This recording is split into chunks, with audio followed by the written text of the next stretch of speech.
पहले मेरे साथ प्रभु राम जी को, माता जानकी को जरा याद कर लें, उसके बाद ही मैं अपनी बात को आगे बढ़ाऊंगा। सियावर रामचंद्र की, सियावर रामचंद्र की जय सिया राम, जय सिया राम। आज ये जयघोष सिर्फ सियाराम की नगरी में ही नहीं सुनाई दे रहा, बल्कि इसकी गूंज पूरे विश्व भर में है। सभी देशवासियों को और विश्व भर में फैले करोड़ों करोड़ों भारत भक्तों को, राम भक्तों को आज के इस पवित्र अवसर पर कोटि कोटि बधाई।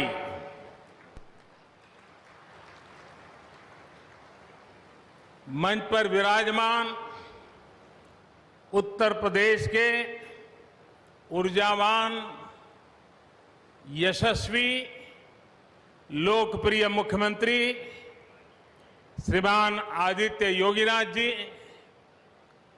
यूपी की गवर्नर बहन आनंदीबेन पटेल जी, परम पूज्य नृत्य गोपाल दास जी महाराज और हम सभी के श्रद्धेय आदरणीय मोहनराव भागवत जी, और यहां पर हिंदुस्तान के कोने कोने से आए हुए सभी संत परंपरा के महान तपस्वी जन, देश के सभी नागरिकों, ये मेरा सौभाग्य है कि श्री राम जन्मभूमि तीर्थ क्षेत्र ट्रस्ट ने मुझे आमंत्रित किया, इस ऐतिहासिक पल का साक्षी बनने का अवसर दिया। मैं इसके लिए हृदयपूर्वक श्री राम जन्मभूमि तीर्थ क्षेत्र ट्रस्ट का आभार व्यक्त करता हूं।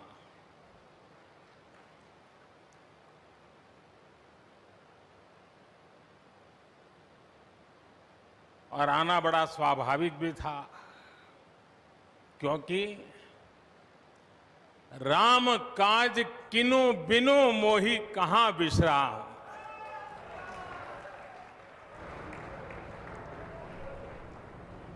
भारत आज भगवान भास्कर के सानिध्य में सरयू के किनारे एक स्वर्णिम अध्याय रच रहा है। कन्याकुमारी से क्षीर भवानी तक, कोटेश्वर से कामाख्या तक, जगन्नाथ से केदारनाथ तक, सोमनाथ से काशी विश्वनाथ तक, समेत शिखर से श्रवण बेलगोला तक, बोध गया से सारनाथ तक, अमृतसर साहब से पटना साहिब तक, अंडमान से अजमेर तक, लक्षद्वीप से लेह तक, आज पूरा भारत राममय है। पूरा देश रोमांचित है, हर मन दीपमय है। आज पूरा भारत भावुक है। सदियों का इंतजार आज समाप्त हो रहा है। करोड़ों लोगों को आज ये विश्वास ही नहीं हो रहा होगा कि वो अपने जीते जी इस पावन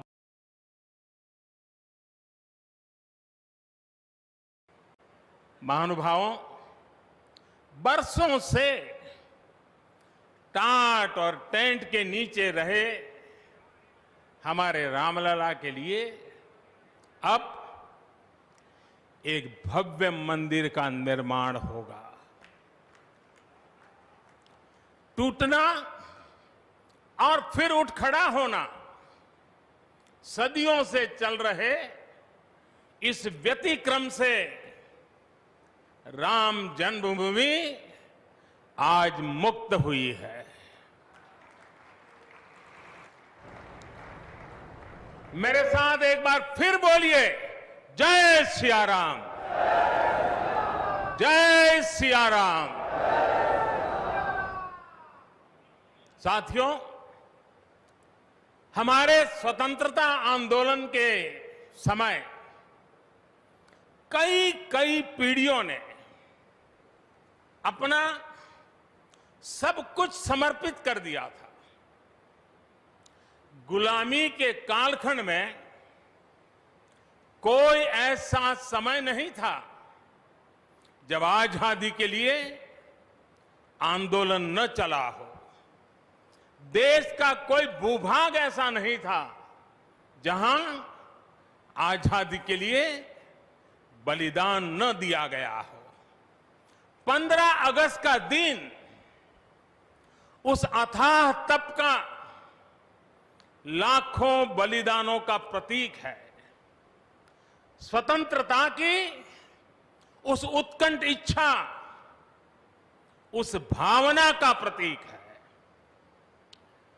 ठीक उसी तरह राम मंदिर के लिए कई सदियों तक, कई पीढ़ियों ने अखंड, अविरत एक निष्ठ प्रयास किया है। आज का ये दिन उसी तप, त्याग और संकल्प का प्रतीक है।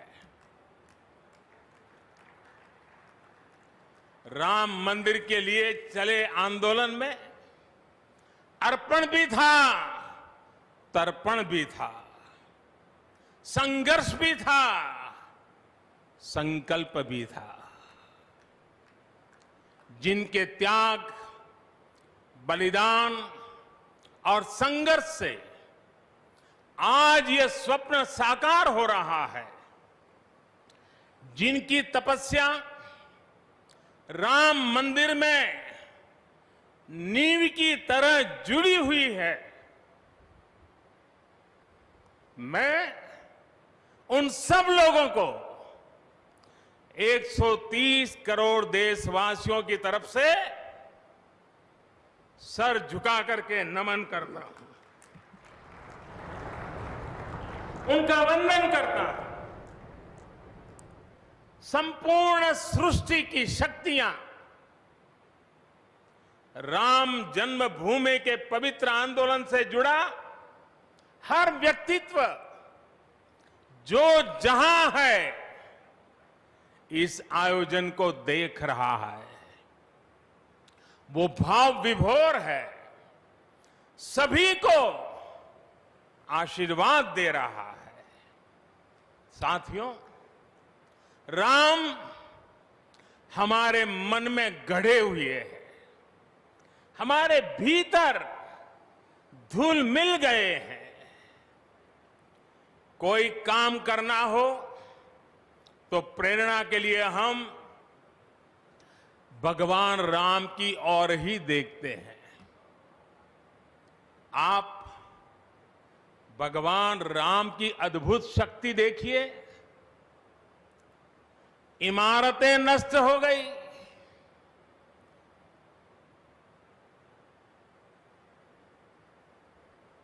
क्या कुछ नहीं हुआ? अस्तित्व मिटाने का हर कोई प्रयास हुआ, बहुत हुआ, लेकिन राम आज भी हमारे मन में बसे हैं, हमारी संस्कृति के आधार है।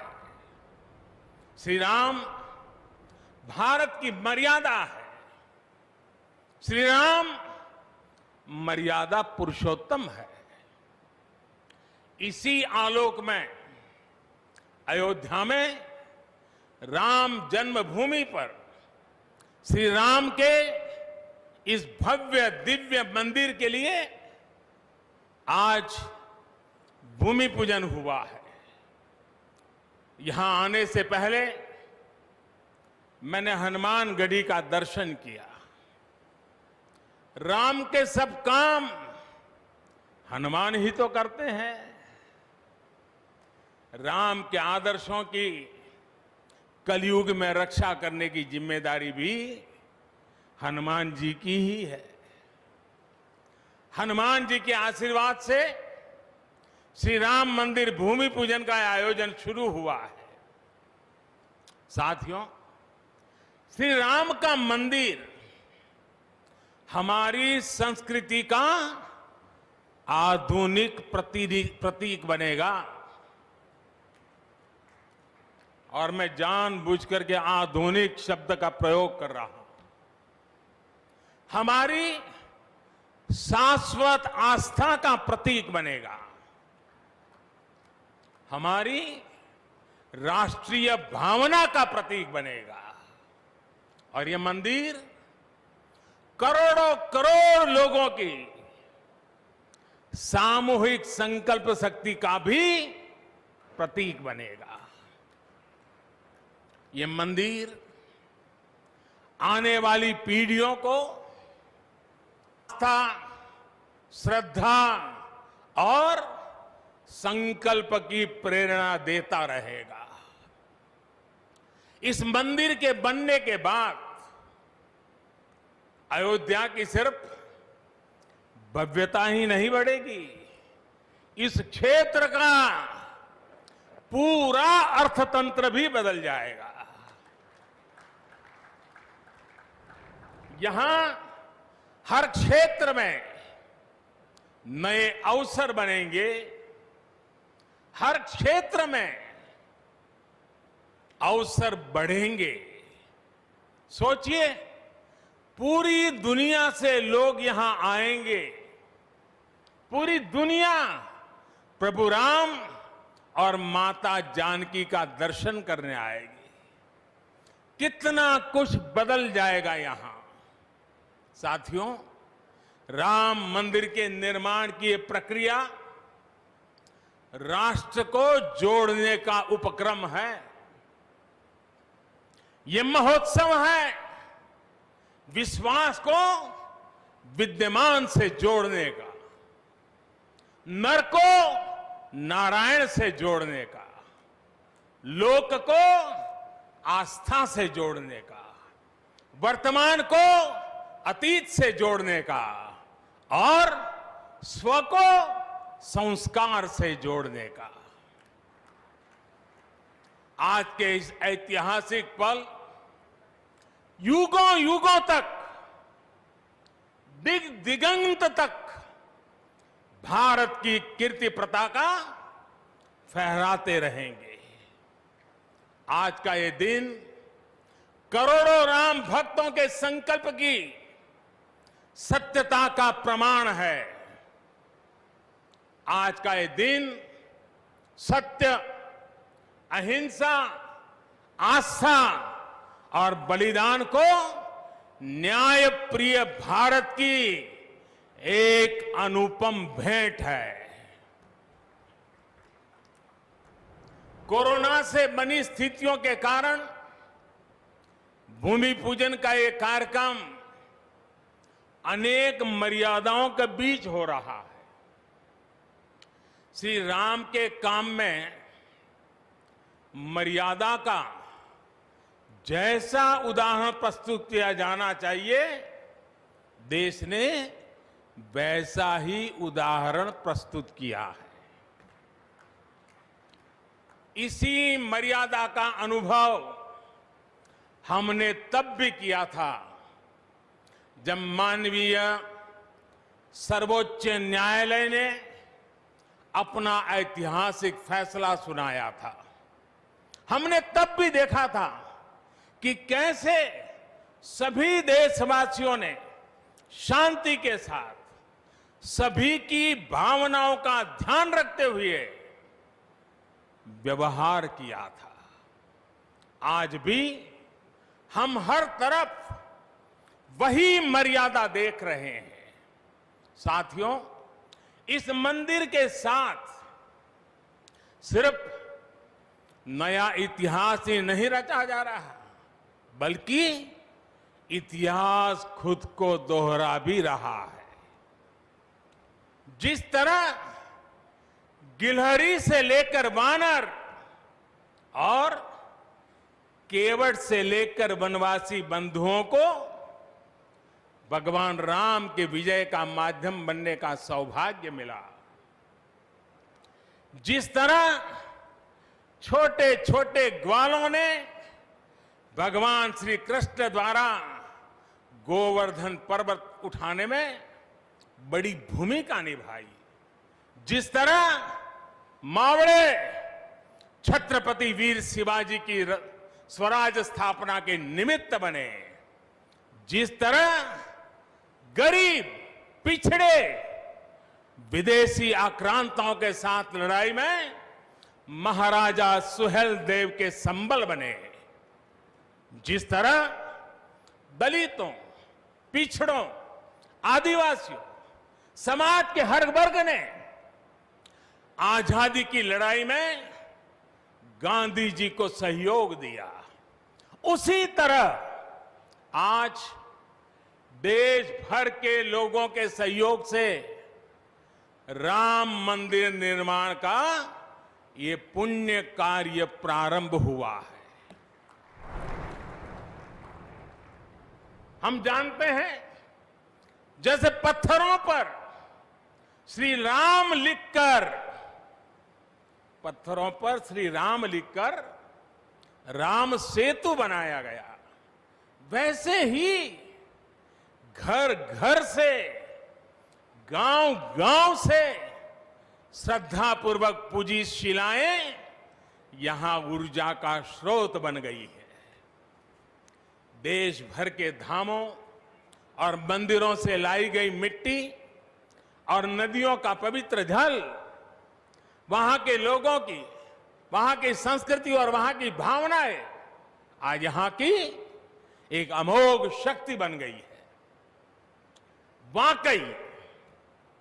वाकई ये न भूतो न भविष्यति है।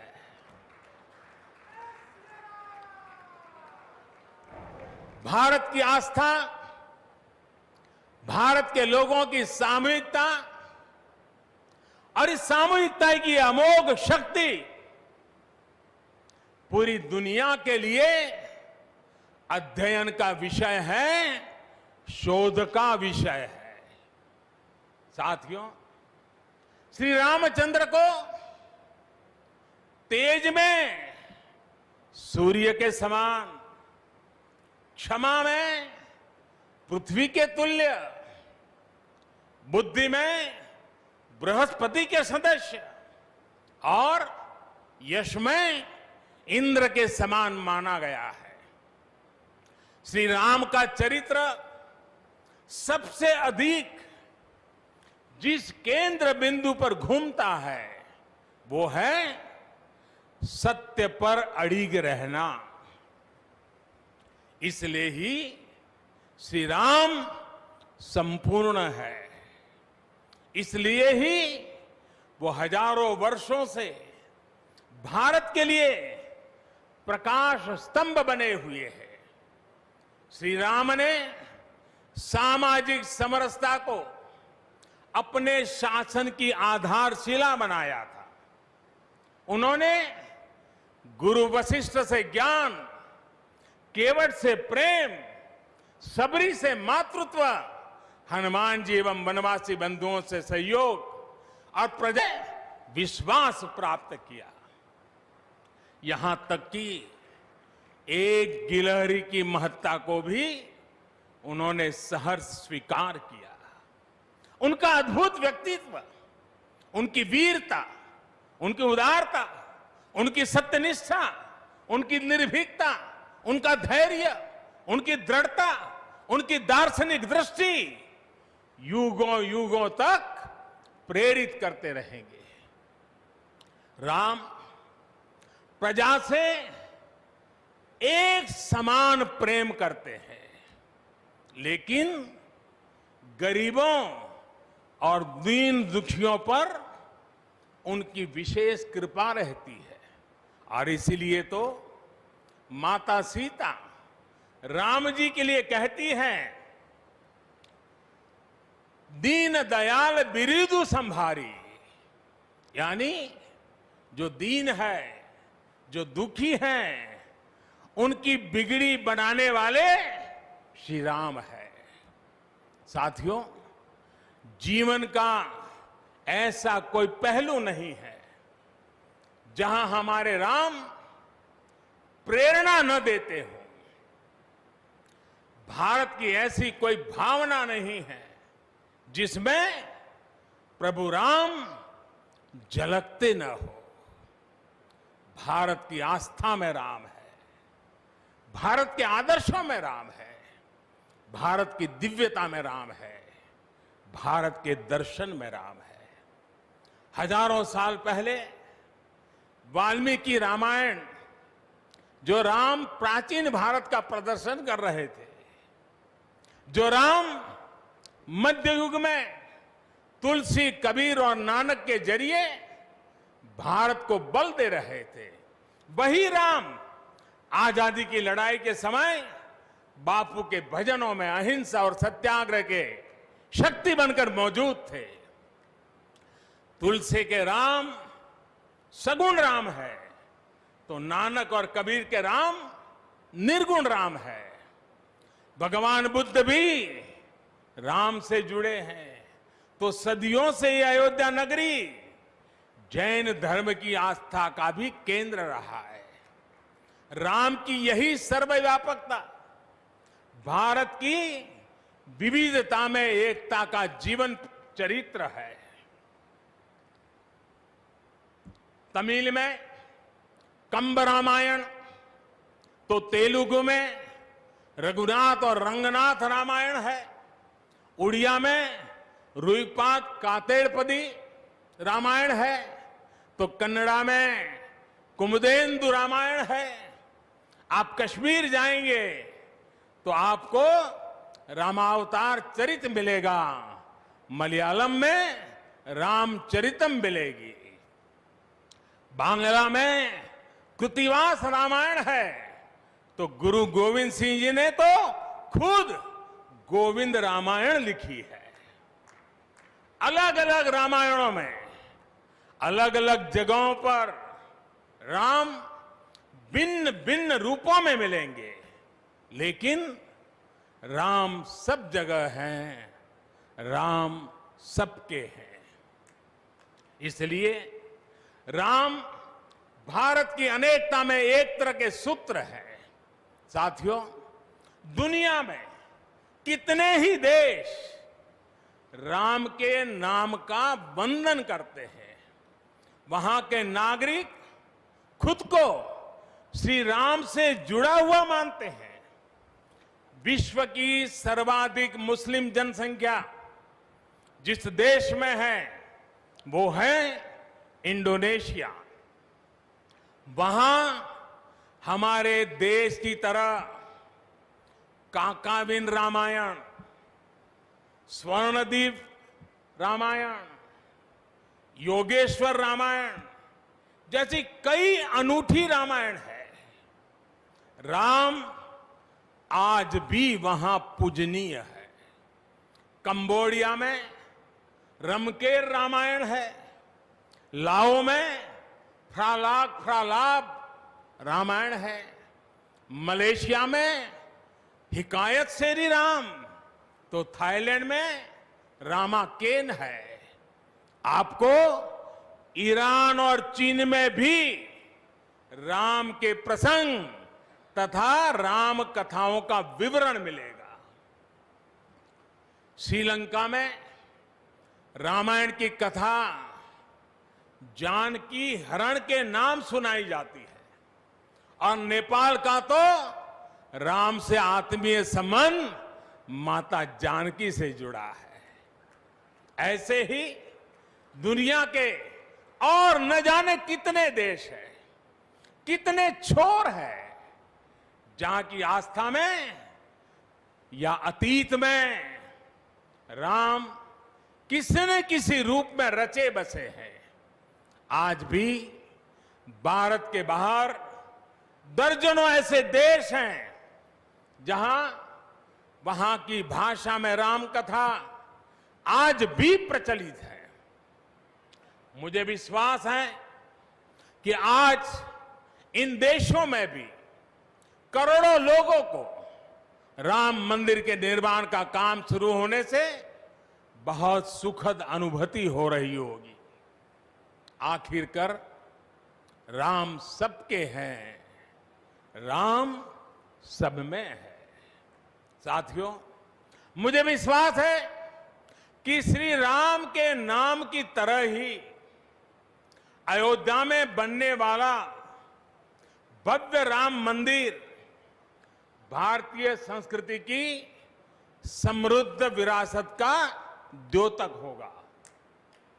मुझे विश्वास है कि यहां निर्मित होने वाला राम मंदिर अनंत काल तक पूरी मानवता को प्रेरणा देगा।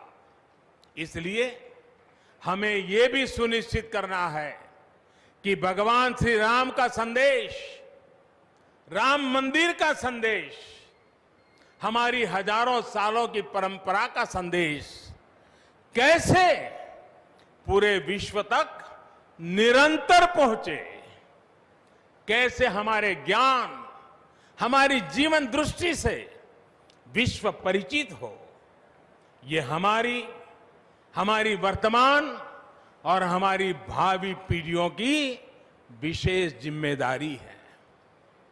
इसी को समझते हुए आज देश में भगवान राम के चरण जहां जहां पड़े वहां राम सर्किट का निर्माण किया जा रहा है। अयोध्या तो भगवान राम की अपनी नगरी है। अयोध्या की महिमा तो खुद प्रभु श्री राम ने कही है, जन्मभूमि मम पुरी सुहावनी। यहां राम कह रहे हैं, मेरी जन्मभूमि अयोध्या अलौकिक शोभा की नगरी है। मुझे खुशी की आज प्रभु राम की जन्मभूमि की भव्यता, दिव्यता बढ़ाने के लिए कई ऐतिहासिक काम हो रहे हैं। साथियों, हमारे यहां शास्त्रों में कहा गया है, न राम सदस्यो राजा पृथ्व्याम नीतिवान अभूत, यानी कि पूरी पृथ्वी पर श्री राम के जैसा नीतिवान शासक कभी हुआ ही नहीं। श्री राम की शिक्षा है, नहीं दरिद्र को दुखी न दीना, कोई भी दुखी न हो, गरीब न हो। श्री राम का सामाजिक संदेश है, पहुष्ट नर नारी कह समाज उत्सव शोभित। नर नारी सभी समान रूप से सुखी हो, भेदभाव नहीं। श्री राम का निर्देश है, कच्चित ते दयती है सर्वे है कृषि गोरक्ष जीविना। किसान, पशुपालक सभी हमेशा खुश रहे। श्री राम का आदेश है, कश्चित वृद्धांच बालांच वैद्यान मुखान राघव त्रिभिहि ऐते बुभूषसे। बुजुर्गों की, बच्चों की, चिकित्सकों की सदैव रक्षा होनी चाहिए। ये कोरोना ने हमको बराबर सिखा दिया है। श्री राम का आह्वान है, जो सभित आवा सरनाई रखी हूं ताही प्राण की नाई। जो शरण में आए उसकी रक्षा करना सभी का कर्तव्य है। श्री राम जी का ही ये संदेश है, श्री राम जी का भी कमिटमेंट है। जननी जन्मभूमिश्च स्वर्गादपि गरीयसी। अपनी मातृभूमि स्वर्ग से भी बढ़कर होती है। और भाइयों बहनों, ये भी श्री राम की नीति है। और वो क्या है? भय बिनु होई न प्रीति। इसलिए हमारा देश जितना ताकतवर होगा, उतनी ही प्रीति और शांति भी बनी रहेगी। राम की यही नीति, राम की यही रीति सदियों से भारत का मार्गदर्शन करती रही है। राष्ट्रपिता महात्मा गांधी ने इन्हीं सूत्रों, इन्हीं मंत्रों के आलोक में राम राज्य का सपना देखा था। राम का जीवन, उनका चरित्र ही गांधी जी के राम राज्य का रास्ता है। साथियों, स्वयं प्रभु श्री राम ने कहा है, देश काल अवसर अनुआहारी, बोले वचन विनित विचारी। अर्थात राम समय, स्थान और परिस्थितियों के हिसाब से बोलते हैं, सोचते हैं, करते भी है। राम हमें समय के साथ बढ़ना सिखाते हैं, समय के साथ चलना सिखाते हैं। राम परिवर्तन के पक्षगर है, राम आधुनिकता के पक्षगर है। उनकी इन्हीं प्रेरणाओं के साथ, श्री राम के आदर्शों के साथ भारत आज आगे बढ़ रहा है। साथियों, प्रभु श्री राम ने हमें कर्तव्य पालन की सीख दी है। अपने कर्तव्यों को कैसे निभाएं, इसकी सीख दी है। उन्होंने हमें विरोध से निकलकर बोध और शोध का मार्ग दिखाया है। हमें आपसी प्रेम और भाईचारे के जोड़ से राम मंदिर की इन शिलाओं को जोड़ना है। हमें ध्यान रखना है, जब जब मानवता ने राम को माना है, विकास हुआ है। जब जब हम भटके हैं, विनाश के रास्ते खुले हैं। हमें सभी की भावनाओं का ध्यान रखना है। हमें सबके साथ से, सबके विश्वास से सबका विकास करना है। अपने परिश्रम, अपनी संकल्प शक्ति से एक आत्मविश्वासी और आत्मनिर्भर भारत का निर्माण करना है। साथियों, तमिल रामायण में श्री राम कहते हैं, कालम ताण इंड इनुम इरितु पोलाम। भाव ये कि अब देरी नहीं करनी है, अब हमें आगे बढ़ना है। आज भारत के लिए भी, हम सबके लिए भी भगवान राम का यही संदेश है। मुझे विश्वास है, हम सब आगे बढ़ेंगे, देश आगे बढ़ेगा। भगवान राम का ये मंदिर युगों युगों तक मानवता को प्रेरणा देता रहेगा, मार्गदर्शन करता रहेगा। वैसे कोरोना की वजह से जिस तरह के हालात हैं, प्रभु राम का मर्यादा का मार्ग आज और अधिक आवश्यक है। वर्तमान की मर्यादा है 2 गज की दूरी। मर्यादाओं का पालन करते हुए सभी देशवासियों को प्रभु राम, माता जानकी स्वस्थ रखें, सुखी रखें, यही प्रार्थना है। सभी देशवासियों पर माता सीता और श्री राम का आशीर्वाद बना रहे, इन्हीं शुभकामनाओं के साथ सभी देशवासियों को एक बार फिर कोटि कोटि बधाइयां। मेरे साथ पूरे भक्ति भाव से बोलिए, सियापति रामचंद्र की, सियापति रामचंद्र की, सियापति रामचंद्र की। बहुत बहुत धन्यवाद।